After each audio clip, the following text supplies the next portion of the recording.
Now that you know what Tor is and why it matters, it's time to get practical. Let's walk through how to set up the Tor browser, configure it correctly, and use it safely. By the end of this video, you'll have a working browser that's built for privacy and know how to avoid the most common mistakes. Step 1. Download the Tor browser. Go to torproject.org, the official site.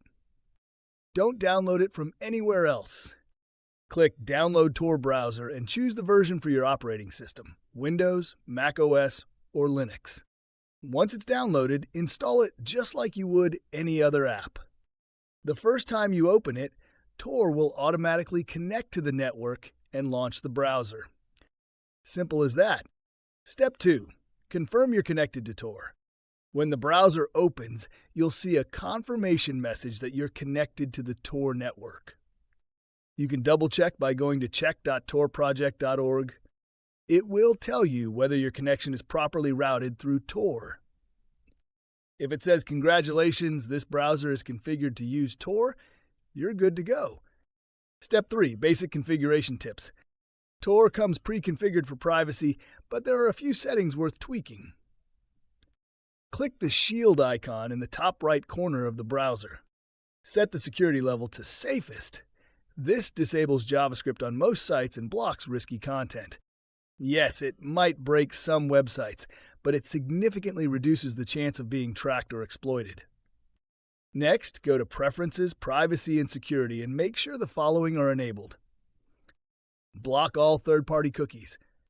Always use private browsing mode. Disable all telemetry and crash reports. These aren't just nice-to-haves, they're essential for staying anonymous. Step 4. What not to do on Tor.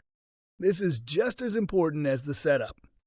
Never log into personal accounts like Gmail, Facebook, or your bank. Download files unless you absolutely trust the source. Install extra browser extensions.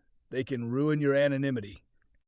Resize your browser window. It can fingerprint you based on screen size. Use your real name, email, or any identifying information. Remember, Tor protects your traffic, not your behavior. What you do still matters. Step 5. Know the limitations. Tor is slower than your regular browser. That's normal. Your data is bouncing through 3 nodes around the world. Don't expect to stream or download large files. But for reading, research, messaging, and browsing to Onion sites, it works perfectly. Also, Tor can't protect you from malware. If you visit a malicious site or download infected content, Tor won't save you. That's why it's best to pair Tor with Tails OS or a virtual machine, a good antivirus or anti-malware scanner, careful browsing habits. Step 6. Use .onion sites carefully. .onion sites are exclusive to the dark web. They don't show up on Google and change addresses frequently.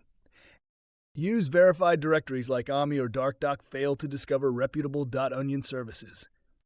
Bookmark only the sites you trust. And remember, just because it's hidden doesn't mean it's safe. Using Tor the right way gives you access to a powerful tool for privacy, research, and freedom. Misuse it, and you could compromise the very protection it offers. In the next video, we'll show you how to explore Onion websites, including how to find directories, verify sites, and avoid common scams. See you there.